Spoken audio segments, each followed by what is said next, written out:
We're going to count down our top 10 Dynasty wide receivers, starting at number 10. And that is Terry McLaurin of the Washington football team. McLaurin started off with 919 yards as a rookie, and he only got better even despite the quarterback carousel at Washington with Dwayne Haskins, whose NFL career is now very much in question, Alex Smith, miraculous comeback from multiple surgeries. And despite all the different quarterbacks, McLaurin went for over 1,100 yards and was a fantasy wide receiver one throughout the season. If he can do that in his second season, just imagine what the third year could bring, depending on who they have at quarterback. McLaurin is only 25 years old, and he's going to be a dynasty asset for years to come. This is definitely a guy that you can count on as a top 10 wide receiver. Yeah, he's pretty much quarterback proof. We've seen him do it with everybody, and he's basically a weekly top 15 option at the wide receiver position, sometimes even a top 10 option. So certainly a top 10 dynasty wide receiver. Then at number 9, we have Allen Robinson. It's easy to dismiss Allen Robinson because he doesn't ever seem to have those huge seasons.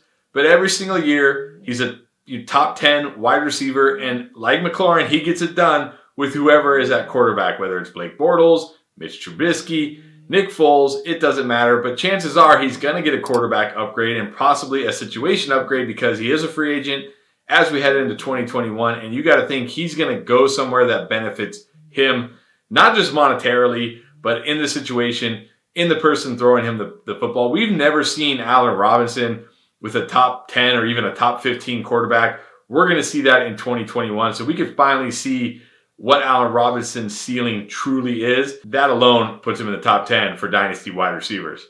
Yeah, just think pretty much wherever Allen Robinson goes, he's bound to have an upgraded quarterback. This is a guy who put up a massive season with Blake Bortles at quarterback, huge numbers as a wide receiver one with Mitch Trubisky at quarterback. So Robinson, if anything, is going to be undervalued. Just imagine what he could do if he was on a team like the Colts.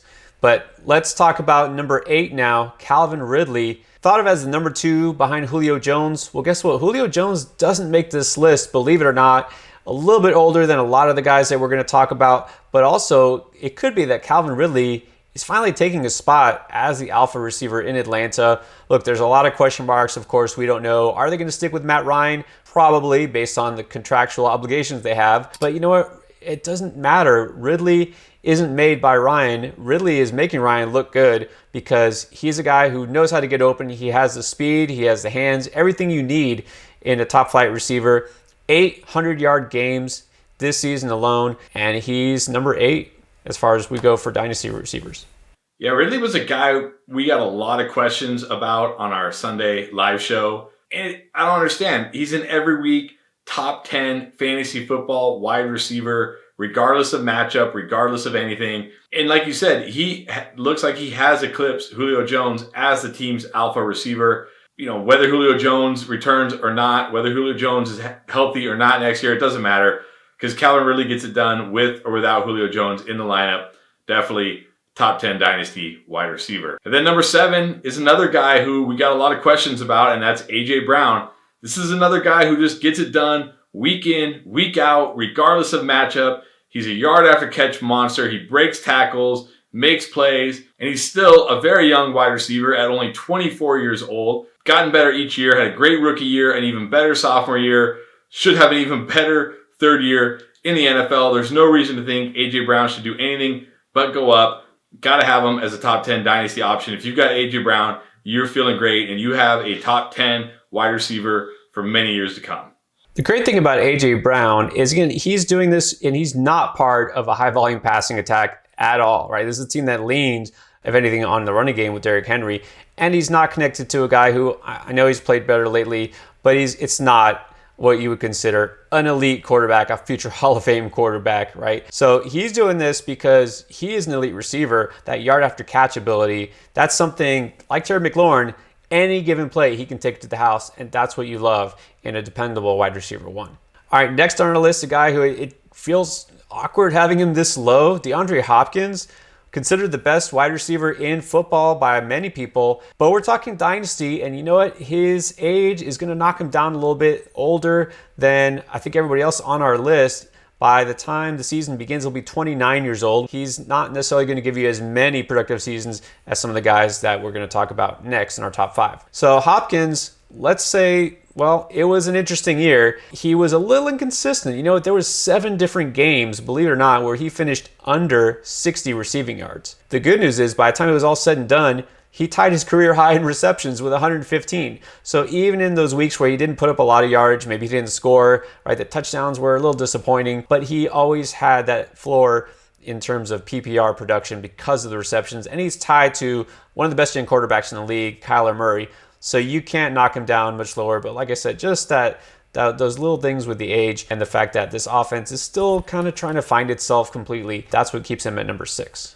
Definitely. Hopkins is a top 5 fantasy football wide receiver, but the age factor in Dynasty does matter. And even though Hopkins certainly has at least 2 or 3 more elite years ahead of him, he doesn't have as many elite years as some of the other guys that we're going to talk about in the top 5.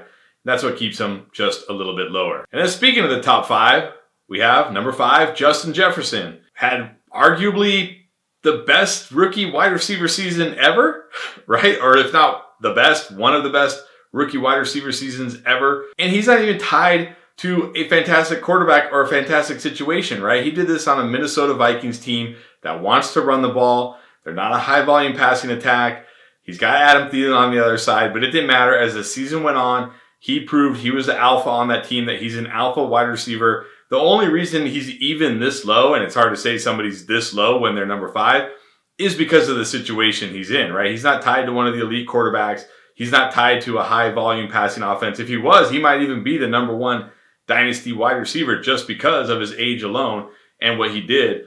But because he's not, we can only put him as high as 5, but still, that's not a knock. It's not like being 5 is bad. He's still a top 5 Dynasty wide receiver, and he's got many years ahead of him of elite production. So if you picked up Justin Jefferson in your rookie drafts last year, you're probably doing cartwheels right about now. That is definitely for sure. You know, it's hard to find anything to criticize, much less to convince you to he shouldn't be the top receiver in Dynasty because he's the youngest out of all these guys. The only thing is, of course, he doesn't have the track record. It's one season. You know, will defenses pay more attention to him? And I know a lot of people are basically trying to kick Kirk Cousins out of Minnesota and say, oh, he's going to get traded to San Francisco or something. I don't see why they would do that, but still, there's just a little bit of question in terms of, like you said, that offense, which mainly runs through Dalvin Cook. Is he going to see that volume again?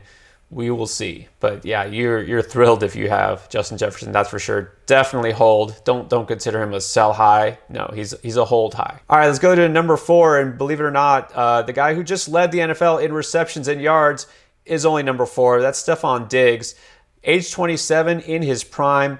And you know what? A lot of this has to do with the fact that his quarterback is now Josh Allen, and Josh Allen is now all of a sudden one of the best quarterbacks in the NFL. Went from a guy with shaky accuracy, you know, some questionable decision making at times, a guy who liked to take off and run a little too much, and now all of a sudden he can't miss his targets. But Josh Allen is now turning Stephon Diggs into one of the best receivers in the league. We knew he could do this, and it's funny, we just talked about Justin Jefferson in Minnesota with Kirk Cousins. Well, Diggs, now that he's left that situation, he's gotten even better. So will it happen again? That's the only question.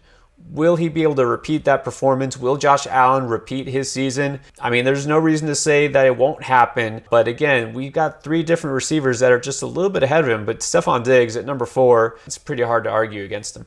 Definitely hard to argue against him. And I do think it will happen again. Maybe not to the same level, but if you look at Josh Allen's numbers, and I've talked about this before, it wasn't like he had any numbers that were off the chart, ridiculously, unsustainably good. They were all very good numbers, of course, because he played great, but they're not the type of numbers that you think will have serious regression next year. So even if Josh Allen regresses a little bit next year, Stephon Diggs should still be a monster, and he's got to be number 4 in Dynasty. And you talked about the other 3 guys.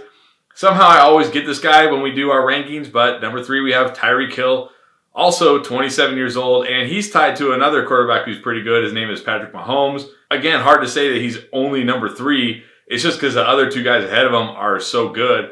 But if you've got Tyreek Hill, other than the fact that you have Tyreek Hill, you're feeling pretty good about your Dynasty team as far as fantasy points go. And again, like I said, attached to Patrick Mahomes, you got to think he's got 3, 4, 5 incredible years still ahead of him. Patrick Mahomes just makes things easy for everybody, including Tyreek Hill. So he's our number 3 dynasty wide receiver. Yeah, I'm pretty sure all the questions are gone now about whether he can sustain that kind of production year in, year out. Yeah, he can. He's pretty good. And so is Patrick Mahomes. Now, number 2, a man who probably doesn't need much of an introduction to the fantasy community. 18 touchdowns this season, led the league, also with 98.1 yards per game, was considered the fantasy MVP for a lot of teams, and that would be Davante Adams. So here's the question. Is Aaron Rodgers coming back next year? Seemed like he was kind of leaving the door open, wasn't sure what was going to happen. It was just after the season ended. Obviously bitter, a little disappointed.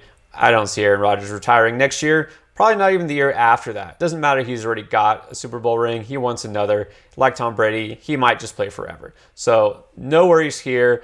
Again, not the youngest on our list. He's a little bit older, I believe at 28. But still, this is the guy who just dominated for a season. He's been one of the dominant top 5 receivers for years now. So number 2, well, there's only one reason he's not number 1 again, and that's just the age factor.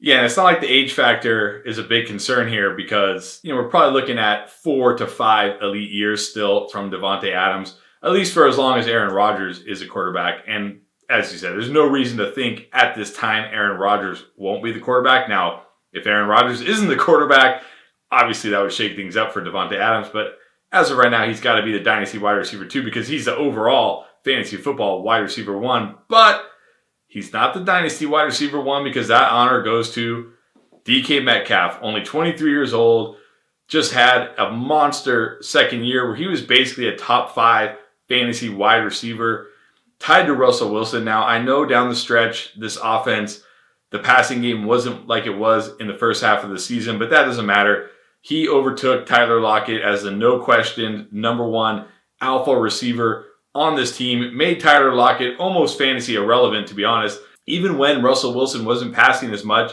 DK Metcalf was getting the bulk of the targets, getting the bulk of the yardage. He's got everything you want in a wide receiver. He's got the size. He's got the speed. You got to think the sky's the limit for this guy going forward. And at only 23 years old, has many, many, many great years ahead of him. And Russell Wilson should be there for the entirety of it or most of it. So no reason to think things are ever going to get bad for him. He's our dynasty wide receiver 1.